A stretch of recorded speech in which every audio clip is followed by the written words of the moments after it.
China-U.S. tensions. New American defense chief calls on Japan and South Korea to team up in Indo-Pacific. Newly appointed U.S. Defense Secretary Lloyd has called on key Asian allies to work with the United States in the Indo-Pacific, part of efforts to boost defense ties in the region as its intense rivalry with China looks likely to continue. Austin, who was sworn in on Friday, did not name China, but said the U.S. opposed any unilateral attempts to change the status quo in the East China Sea and reaffirmed to his Japanese counterpart Nobuo Kishi that the U.S. military would respond to any attack on the Senkaku Islands under the U.S.-Japan Security Treaty. The Senkakus are uninhabited islets in the East China Sea controlled by Japan, but claimed by China, and known as the Diaoyu Islands in Chinese. It was the first high-level phone call between Japan and America since U.S. President Joe Biden took office, and Austin urged Kishi to strengthen Japan's contribution to the role the alliance continues to play in providing security in the Indo-Pacific region, the Pentagon said on Saturday.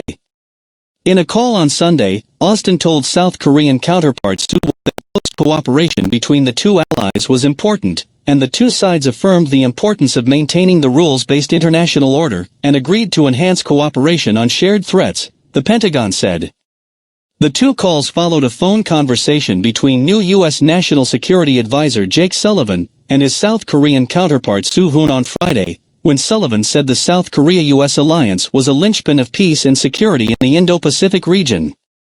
The exchanges with America's most important allies in Asia come as the Biden administration, in response to China's geopolitical posturing, is moving to renew the U.S. alliance network, which was hurt by former U.S. President Donald Trump's America First policy. While Austin is believed to lack experience in the Indo-Pacific, he has pledged to focus strategically on China and Asia.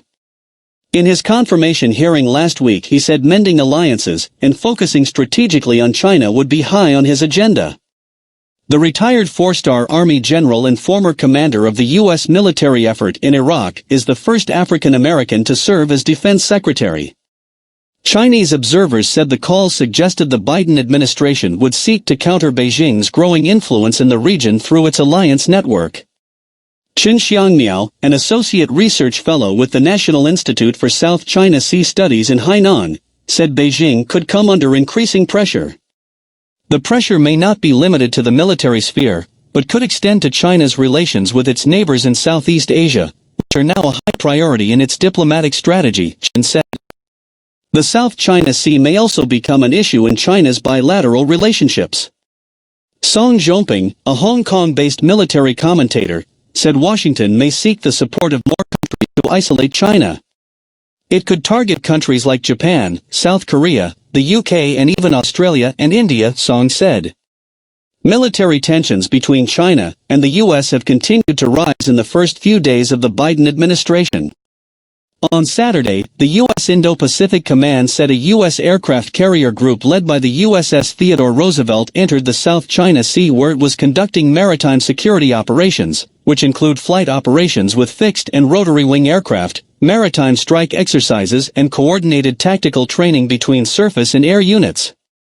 Chinese Foreign Ministry spokesman Zhao Lijian on Monday said the U.S. frequently sent aircraft and vessels into the South China Sea to flex its muscles, and that this was not conducive to peace and stability in the region.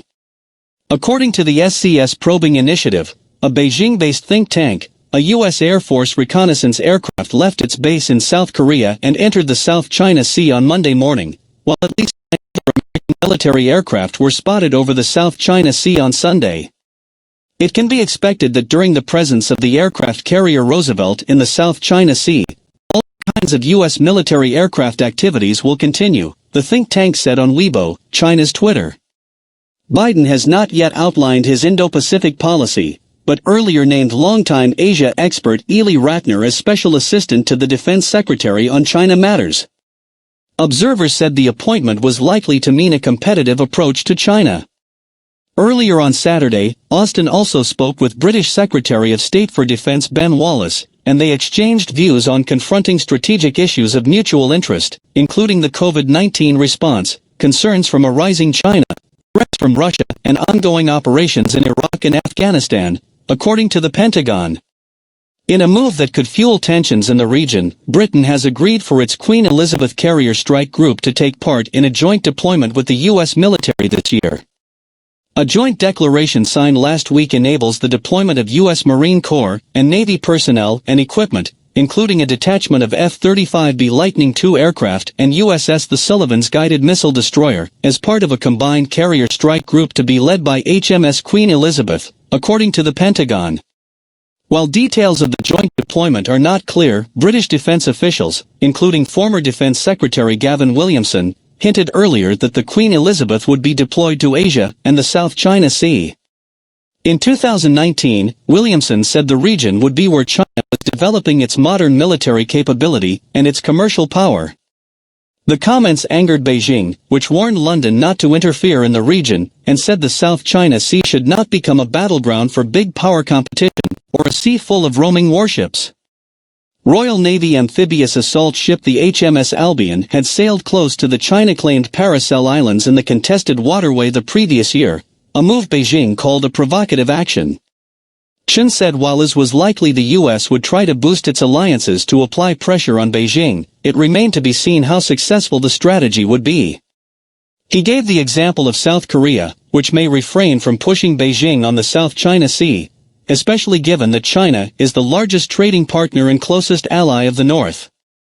Japan, however, saw China as a strategic rival, and the waterway as a critical trade and energy supply route, so would be more likely to harden its position, he said. China will have to step up efforts to stabilize relations with its Southeast Asian neighbors while pushing forward negotiations on the South China Sea Code of Conduct, because on this issue it is the countries in the region that really matter, Chen said. The U.S. has stepped up freedom of navigation patrols in the South China Sea in recent years to counter Beijing's ambitions in the region, calling on allies to join it. Beijing has condemned the operations, saying they complicate the situation.